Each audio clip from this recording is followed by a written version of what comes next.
Hey guys, welcome back to our channel. We really hope that you had an amazing Diwali, and you guys know that we had an amazing Diwali from all our Instagram posts and all the photos that we put there. We ate so much and that caused us to go into a bit of hibernation, and that's why we haven't posted any single video in these few weeks, and yeah, that's sad, but here we are back again. Here I am today. Saurabh is not here because he is preparing for his exam, so he has this pre-holiday tension for him, but it's okay. I'm here and I'm here to answer one of the biggest questions that you have as a student. So the question is, can you pay for your living expenses through a part-time job? So just through a part-time job, the salary that you get there, can you manage here on your own in the Netherlands? So if you want to know more about this, then stay tuned to the video and keep on watching. Also, if you haven't subscribed to our channel, then please do that already. We are growing, and yay, thank you to our audience.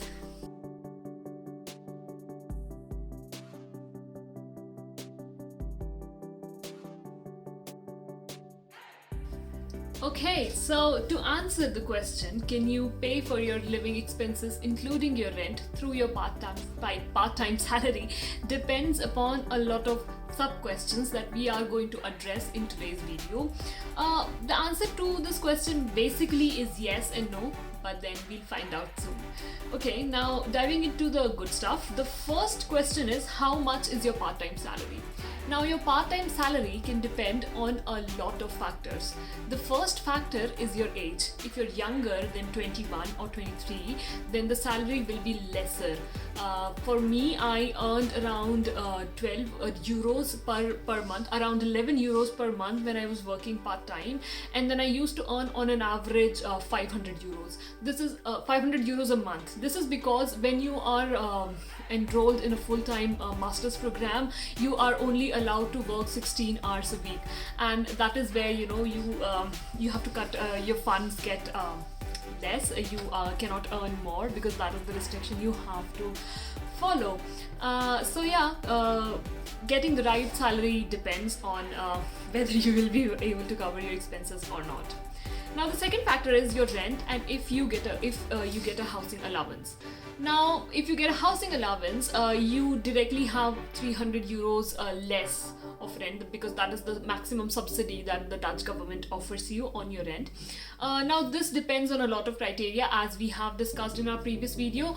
Your age, if you're younger, then you won't get a housing allowance. Your rent, if your rent is too low or too high, then you won't get a housing allowance. So these are the things that you have to consider. But on an average, if your rent is around 300 or 400 euros, then you should be able to make it in your for your monthly living expenses.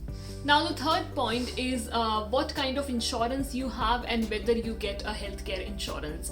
Now, because you are a student here, initially you will start with a student insurance, but once you start earning, be it a part-time job, freelancing job, anything, then you have to take out a Dutch insurance. And once you take out a Dutch insurance, you start getting healthcare allowance. Now, it depends upon how much you get as an allowance and how much your insurance costs. That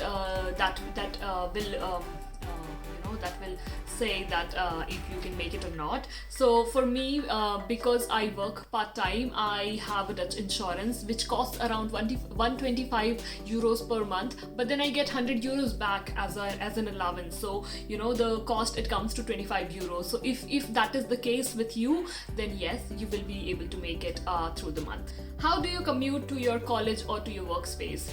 Now, in my case, that was a negative. I used to take a bus every day to my college. Same with Saurabh, he used to take the trains every day to college, and that is one of the biggest costs after rent, because a one-way ride can cost you around 2.5 to 3 euros in a bus, and a train ride can cost you somewhere around 7 to 8 euros one way for a single day.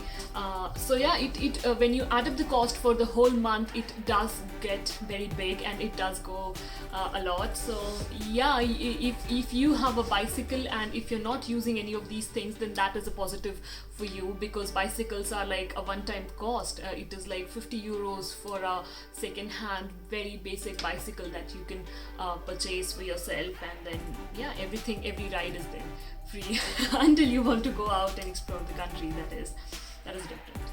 The next question is, do you cook at home? Because food expenses are the next big expense after your rent, after your insurance, after your commute. So if you are eating outside, then as we have mentioned previously in our cost of living videos, that a McDonald's meal will cost you somewhere around 10 to 11 euros, and that to a vegetarian meal or a vegan meal.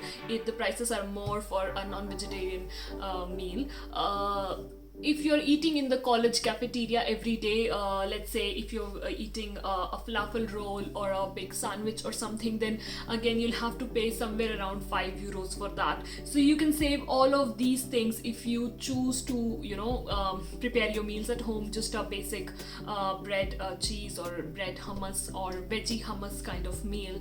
Then yes, of course, that is another point that gets added in your kitty. However, it is very difficult to do all of this, because once you are studying full time, and then if you are also doing your part-time job, then it gets pretty difficult to stay on top of all of the things, and then cook your meals at home and everything. So yeah, just prepare in advance and take care of these things, and I think you should be fine after that. Sixth point, and a very important point, is, are you eligible for a tax remission?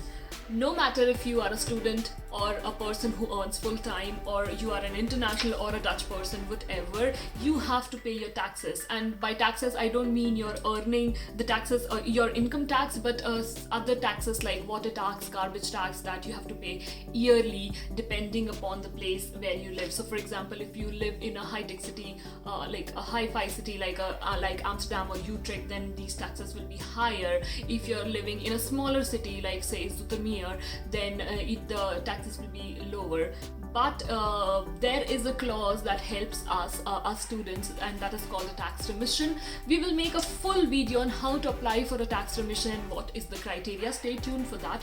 But if you are eligible for tax remission, then you don't have to pay any tax at all. You just have to fill a form, tell the Dutch government that this is your condition, you're a student, you are not, you don't have that much salary that you can afford to pay taxes, and they will, no questions asked, they'll just ask for your, of course, monthly statements and your salary slips, and after that they'll just exempt you, and you won't have to pay your taxes, the property taxes and all those things. So yeah, that is a bonus point. Well, the last point is totally depending on your personality. How much can you behave yourself when it comes to Black Friday sales, or when it comes to some monsoon sales or winter sales and all of the shopping sprees that you have to do.